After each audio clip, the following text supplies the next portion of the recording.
안녕하세요. 여행으로 보는 세상 이준희입니다. 오늘은 연산군에 대한 모든 것 알아보도록 할게요. 조선시대의 강화도, 교동도는요, 이 강화도에서도 배를 타고 가야 되는 곳인데요. 이곳에는 유명한 셀럽들이 많이 찾았습니다. 아, 그게 아니라 조선시대의 최고로 핫한 유배지였습니다. 그래서 유명한 인물들도 이곳에 유배돼 왔는데요. 그 중에서 가장 핫한 인물, 연산군 보도록 할게요.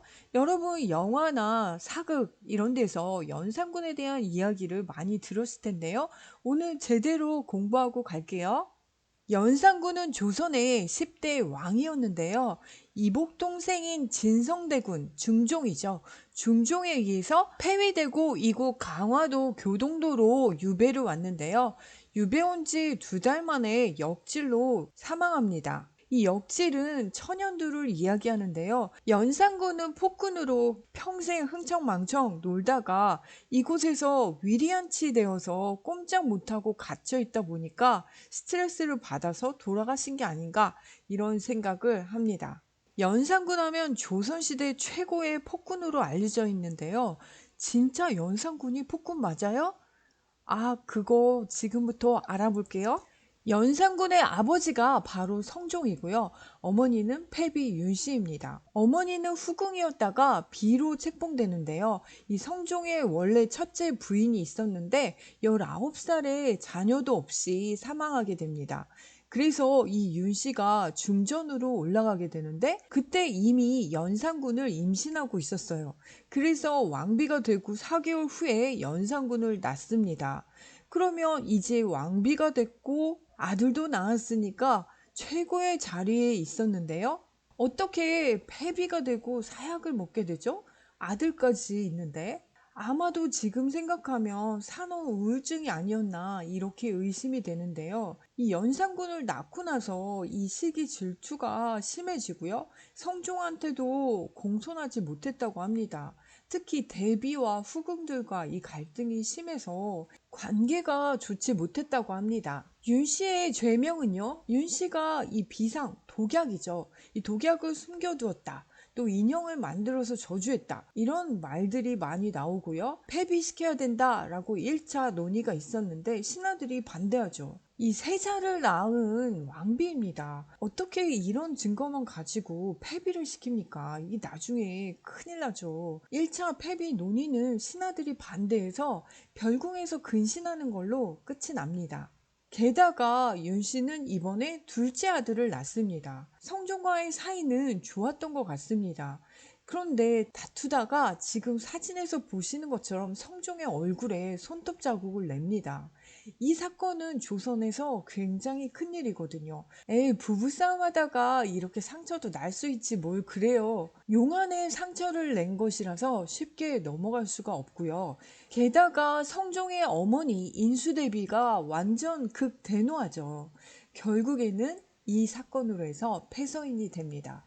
이때 연산군의 이 세자책봉 문제가 거론되고 있어서 이 민심은요, 생모 윤씨에 대한 동정론이 굉장히 컸습니다. 그런데 성종은 나중에 패비 윤씨로 인해서 어떤 문제가 일어날 것을 염려해서 신하들과 논의해서 하약을 내립니다. 아니, 나중에 이 세자가 왕이 되면 이 사건을 알면 이게 더 큰일 아닌가요? 사약을 먹이는 게? 이 패비가 되고 나서 친정에 가 있었는데 성종은 조금 마음이 있었던 것 같아요. 그래서 내시를 시켜가지고 한번 가서 염탐해봐라 어떻게 하고 있는지 라고 했는데 인수대비가 이거를 알고서는 내시를 시켜서 잘못을 뉘우치지 않고 있다 라고 보고하게 했고요. 성종의 총애를 받던 엄숙이 그리고 정숙이가 있었는데 다 같이 합세해서 윤 씨를 죽게 하는데 동조하죠. 민심은 어머니가 죄도 없이 이렇게 죽임을 당했으니까 아들이 훗날에 보복을 하지 않겠는가 이런 예언들도 있었는데 이 예언이 맞아 들었죠? 이 성종은 이 사건을 아무도 말하지 못하게 했는데요. 이때가 연산군의 나이 3살이었습니다. 윤 씨는 자기 부인을 이렇게 죽게 하고 세장가를 또 갑니다. 그리고 연산군은 그 계비가 자신의 어머니인 줄 알고 자라죠. 그러다가 성종이 갑자기 39살에 돌아가십니다. 그리고 연산군이 왕으로 즉위하는데요. 연산군 나이 21살입니다. 그리고 창덕궁 인정문에서 즉위식을 하는데 창덕궁에서 즉위식을 올린 최초의 왕이 바로 연산군입니다. 근데 현재 중전마모도 있고 아들 진성대군도 있었는데 이 패비윤씨 사건 나중에 이게 알려지면 큰일 날 수도 있는데 왜 연산군을 왕으로 올렸을까요?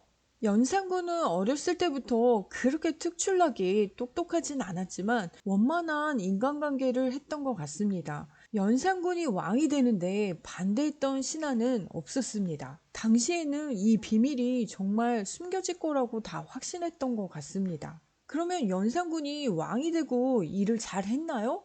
연산군의 아버지 성종은요, 꽤 업적도 많지만 아까 보신 것처럼 마마보이에다가 신하들에게도 쩔쩔매고 끌려다니기 일쑤였습니다. 게다가 왕이 경영을 하는 거 정말 어렵거든요. 근데 경연을 9,000번 넘게 한 기록이 있습니다. 그런데 연산군은 달랐습니다. 왕이 되면서부터 대신들하고 겨루기 시작했고요. 왕과 신하들이 같이 공부하는 자리인 경연, 이거 완전 폐지하고요. 연산군은 공부하기는 좀 싫어했지만 이 예체능은 굉장히 잘했던 것 같습니다. 게다가 매우 잘생긴 왕이었는데요. 왕이 되고 나서 이 무오사와 갑자사와 이때까지는 정치도 매우 잘했습니다. 왕권도 강화시켰고요. 이 왕을 비판하고 이 견제할 수 있는 기능을 가진 게 사원부, 사관원, 홍문관이잖아요. 이거에 대한 탄압도 시작했죠. 그 첫 번째 신호탄이 바로 무오사화입니다.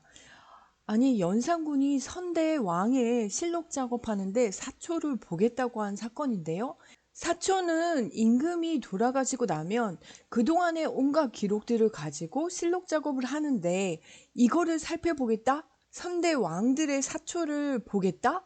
이거는 있을 수 없는 일이거든요. 이거를 왕들이 본다면 제대로 이걸 쓸 수 있는 사관원이 몇이나 되겠습니까? 왕의 비위에 안 맞게 쓴다면 목숨을 부지하기 어려울 겁니다. 그래서 제대로 된 역사를 진실로 쓸 수도 없고요. 그래서 왕들도 절대로 볼 수 없는 거, 이것이 실록이고요. 그리고 사관원도 절대 이걸 밖으로 가져가서 논의하거나 할 수 없습니다. 지금 사진의 맨 왼쪽에 보이는 이극돈이 바로 아버지 성종의 실록 편찬 작업의 책임자였습니다. 그런데 사림에 대해서 굉장히 안 좋은 감정을 가지고 있었는데요. 이 사림의 김일손이 바로 사관원이었는데 아니 이극돈에 대해서 안 좋은 얘기를 사초에다 쓴 거예요. 그게 뭐냐면 세조 때 불경을 잘해어서 이극돈이 관찰사가 됐고 근데 관찰사로 가서는 나라에 국상이 났는데도 관기를 끼고 놀았다 이렇게 적은 거죠. 근데 이것뿐이 아니라 단종의 어머니 묘를 세우자라는 글도 썼는데요. 이 실록이라는 것은 한번 써지면 대대손손 내려가는 거기 때문에 자신에 대해서 이렇게 안 좋게 쓴 부분들을 정말 없애려고 노력을 했었는데 잘 안 됐고요. 여기에 누가 나타나냐? 유자광이 나타납니다. 아니 유자광은 우리나라 조선시대의 간신 탑3 안에 드는 인물인데요. 이 사람은 서울 출신이라서 이 첩의 자식인 서울 출신이라서 사림과 훈구 양쪽의 멸시를 받던 인물이었는데요. 연산군에게 꿍짝꿍짝해서 결국 사초를 열람하게 합니다. 김일손이 쓴 조의제문을 밝히게 되죠. 이 조의제문이 도대체 뭐냐라고 하면 이 단종을 죽였잖아요, 세조가. 그리고 왕이 된 거, 이거를 비꼬는 거죠. 이 중국의 고사를 인용해서 이 세조의 정통성을 부정하는 글을 쓴 거죠. 이 말은 결국 이 연산군의 조상이 이 정통성이 부정되는 거나 마찬가지죠. 연산군은 완전 극대노하고요. 이와 관련된 사람들을 다 능지처참시키거나 유배시키거나 죽였는데요. 여기에 이미 돌아가신 지 6년이나 지난 김일손의 스승인 김종직까지 다시 무덤에서 파내서 잘랐고요. 김일손은 능지처참 당했고 당시 사림들 한 50여 명이요.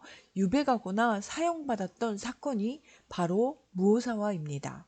이 사건은요, 연산군에게 시시때때로 시비를 붙던 젊은 세력들인 이 살인들을 몰아내고 이 왕권을 강화했던 사건입니다. 여기서부터는 이제 연산군의 독주가 시작되고요. 이거를 막을 사람이 이제 거의 없죠. 지금 사진으로 보시는 경복궁과 창덕궁은요, 너무 아름답죠? 근데 연산군 때 훨씬 더 아름다웠을걸요? 이 채색 비단으로 연꽃을 만들어서 띄우기도 하고요. 산에다가는 월궁을 짓게 하고 막 여기에다가 이거 비단으로 꽃을 만들어서 아주 파티를 신나게 엄청 자주 했다고 연산군 일기에 기록되어 있습니다. 공부하고 연구했던 집현전에서도 그랬고요. 세조가 세웠던 원각사에서 이 흥청망청 놀았다고 합니다. 이 성균관 학생들을 내쫓고 거기에서 파티를 하는가 하면 백성들이 살던 곳도 내쫓고 그곳에서도 놀았다고 합니다. 여러분 영화 같은 데 보시면 연산군이 굉장히 많은 여인들과 노는 모습 보셨을 텐데요. 이 흥청과 은평이라고 하는데 3,000명이나 됐다고 합니다. 밤에는 횃불을 천자루나 만들어서 엄청 환하게 하고 파티를 했는데요. 영화에서 보시면 이 채용사라는 사람들이 나오는데요. 이 채용사가 누굽니까? 바로 임사원과 임승재 부자입니다. 연산군 앞에 엎드려 있는 사람이 바로 채용사인데요. 이 채용사는 도대체 뭐 하는 사람이냐? 네, 바로 기녀를 데려오는 역할을 했던 사람이 바로 채용사입니다. 그래서 이 기녀들을 은평이라고 하고 흥청이라고 했는데 여러분들이 혹시 흥청망청 이런 이야기 들었죠? 연산군의 흥청에서 나온 말이 바로 흥청망청입니다. 흥청망청은요, 돈이나 물건 이런 것들을 마구 사용해서 이 마음대로 즐기고 논다는 뜻인데요. 연산군이 흥청들과 이 노란하다가 나라가 망했다는 뜻에서 이 백성들이 흥청망청이라고 부르기 시작했다고 합니다. 연산군과 관련된 영화가 많지만 그 중에서 연산군이 이렇게 여자들과 노는 이야기, 네, 간신이란 영화에서 보실 수 있고요. 잠깐 예고편 조금 보고 갈게요. 가자! 단 하루에 천년의 쾌락을 누리 준비하겠나이. 과연 나의 제조다. 솜씨는 여전하구나. 내 더 이상 임시 부자놈이 활개치는 꼴을 볼 수가 없으니 이번에야말로 주권을 되찾도록. 이 정도로 녹수를 꺾기엔 한참 모자랍니다. 약한 적히는 진정 날 바보로 만드는 게 누구라고 생각하? 이 영화 왕의 남자도 바로 연산군의 모습을 그리고 있습니다. 그리고 이 영화에서는 또 한 번의 엄청 큰 사건인데요. 갑자사화까지 보여주고 있습니다. 이 영화도 조금만 맛배기 보고 갈게요. 아니 저게 누군가? 길고 푸른 물 장녹수. 자네 그 물에서 헤엄치는 오리가 무슨 오리인지 아나? 가오리! 탐관오리! 왕이 보고 웃으면 희롱이 아니겠소! 왕한테 보이긴 하게 해주시오! 왕을 가지고 노는 거야. 점내다! 황금 거북입내다! 이번만 하고 나가는 거야. 아들아, 나를 황제가 거동하는 길 옆에 묻어 황제의 행차를 보게 해다오. 저 죽어나간 목숨이 저 기와장수보다 많고 희생질하는 걸 골랍시면 2,000명이 넘는 기생들과 밤낮없이 방사를 치르는데 어머니가 그립습니다. 못난 놈! 네 어미에 대해서는 생각지도 말라고 하지 않았느냐?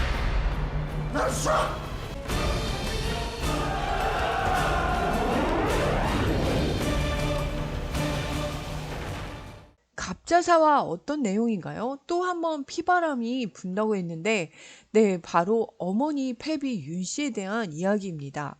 연산군은 재위 10년이 될 때까지 어머니에 대한 일을 알지 못합니다. 자기를 키워준 계비가 엄마라고 생각하고 있었는데요. 그러다가 간신 임사홍이 이 사건에 대해서 알려주죠. 그래서 이 어머니에 대한 원한을 푸는 동시에 이 어머니를 패비시키는데 일조했던 공신들 완전 싹쓸이합니다. 정숙이, 엄숙이는 어떻게 되었나요? 이 잔인한 고문을 당했고요. 게다가 끔찍하게 이 푸대를 씌워서 아들들을 불러서 아들이 어머니를 쳐서 죽게 만듭니다. 연산군에게는 이복 동생들인데요. 이 동생들이 자신의 어머니를 때려 죽게 만든 이 사건 정말 끔찍한 사건인데요. 게다가 이복 동생들까지 다 죽게 만듭니다. 그러면 할머니 인수대비는 어떻게 됐나요? 연산군이 인수대비를 찾아가서 머리로 들여받아서 쓰러뜨립니다. 그리고 난동을 부리고요. 그대로 인수대비는 병상에 눕게 되고 화병으로 세상을 떠나게 됩니다. 손자에 의해서 목숨을 빼앗긴 그런 사건이고요. 이 연산군은 이 일로 자신의 측근만 빼고 다 죽입니다. 사실 연산군이 초기에는 정치에도 굉장히 열의가 있고 잘했습니다.